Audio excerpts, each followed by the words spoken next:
mga didisit, manood kayo. Baka nalinlang na kayo. Tatanga-tanga pa naman kayo. Tignan nyo. Baka dito na napunta yung pera nyo. Criset. Kay Criset daw to. Confirmed. Naalala nyo yung fundraising ni Crisette Chu? Target daw nila ang 45,000 o 2 at 34 million pesos para sa 2,000 boxes ng masks. Pero plot twist, kahit umabot na sa $65,000 or 338 million pesos ang nalikom, mukhang hindi umabot sa 1,200 boxes ang naipamahagi. Putek, no? Yung donasyon nila dati na face mask, gamit-gamit na naman ang pandemya, donate daw, umabot na ng $65,000. Putek, wala. Patay. Patay. At ang transparency, parang ex mong ng ghost, wala. Walang malinaw na liquidation pero sure tayo kung saan dumiretso, sa account ni Chu. Resibo, please. Grabe, napunta lang sa account daw nyo. Putek, no? Matindi. Matindi to. DDS pa more. Ang lupit. Ito ang T. Ang pera ng donation drive, mukhang napunta sa isang magarang beach resort sa Cabangan, Zambales. Ang ganda ha, parang mula sa isang travel ad. Mukhang You know, yung face mask naging resort.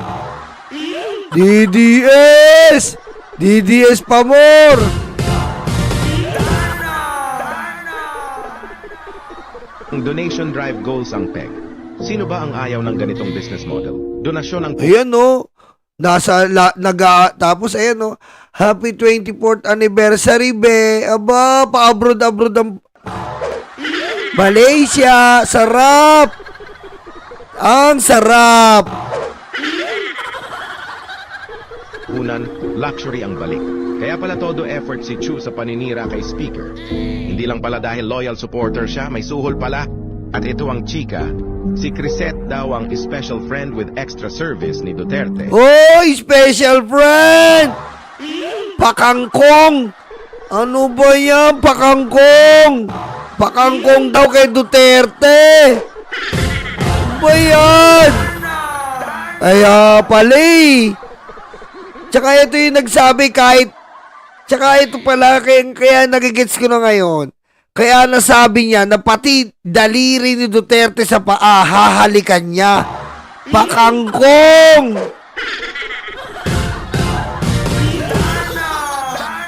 Pakangkong palay! Kangkong, kangkong, pakangkong. Kangkong, kangkong, pakangkong.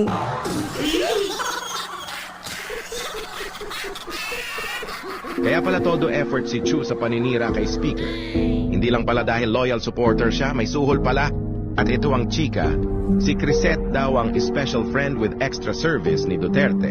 Bukod kay Duterte, may balita pang nahuli sila ni Dado may dalang essentials. Uyo!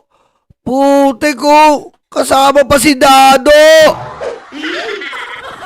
AKA condoms sa Japan. Putek, pati si Dado! Supremo! Matinira mo yan!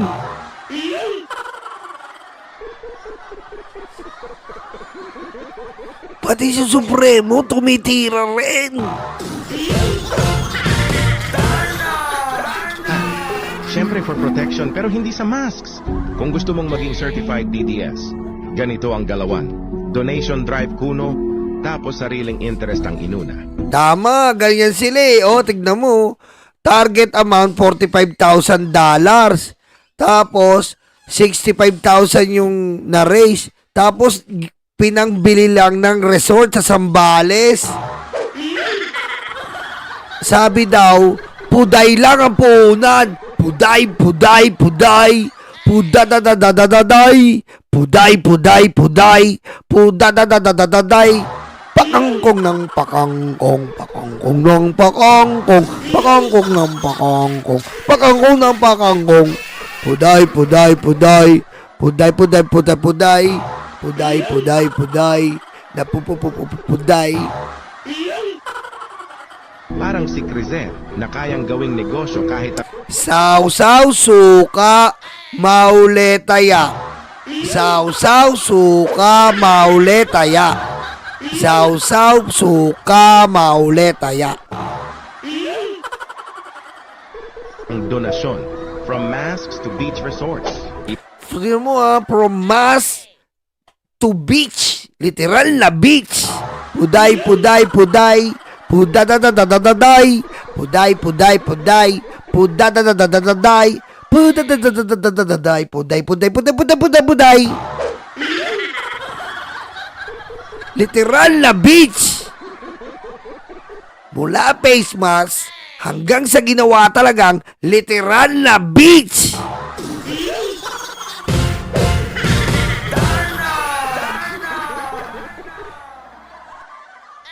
Bang level na to? Sabi nga nila, kung gusto mong maging official DDS, kailangan magmukhang DDS level din ang galawan. Kung ano ang ginagawa ng mga Duterte ay dapat ginagawa mo rin. For example, Mangurakot at si Crisette Chu, mukhang lahat gagawin para sa mga Duterte at sariling interes.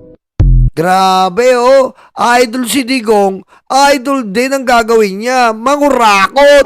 Putik no, $65,000. Putik, ang laki nun boy. Ayok no, grabe no. Grabe no, kawawa rin yung talagang mga team abroad dyan eh. Grabe kung utuin eh. Nanakawan ng nanakawan. Nakaraan, di ba? Si Maui tsaka si Joey nagtalo sa padala. Di ba? Ito lang lately. Di ba nagtalo-talo sila sa padala ng OFW? Oh. Nagtalo-talo.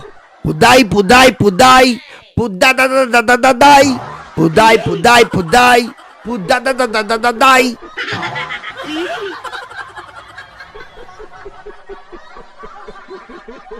Grabe Ano ba yung Crisette? Totoo ba yun?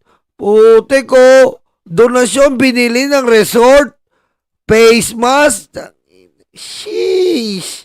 Tapos nakikita mo saan na pumapasal-pasal. Kadiri, galawan. Sige na. Magkita tayo bukas. Punta kayo kay Cartlea. Naka-live siya, si Cartlea. Kita-kita tayo doon kay Cartlea. I love you.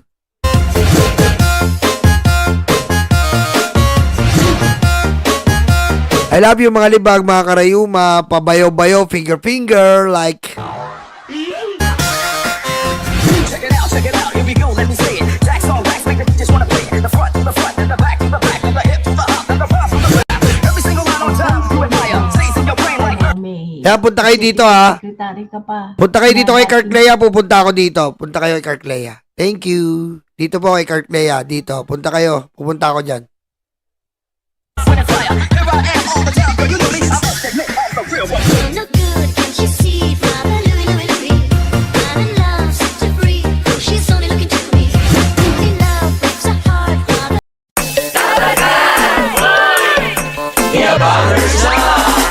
Handa na ba kayo mga Dabarkads? Eto na sila, The Bangers, sa pangunguna ni Tamski. Kamusta mga kababayan ko? Dapat lang malaman nyo, andito si Tamski, ang abang lingkod nyo na magbibigay at maghatid ng mga balitang solido at talagang para sa Pilipino. Hindi rin magpapahuli si Nyolo. Kamusta mga karayuma, Nyolo Bontit at your service. At siyempre, ang muse ng grupo, si Tita Missy. What's up mga libag? Naghilod na ba kayo? Ako nga pala ang inyong Tita Missy, ang impactang reyna ng mga libag. Mawawala pa naman sa eksena ang VMB family. Kaya mga kalibag, tutok na. The Bangers.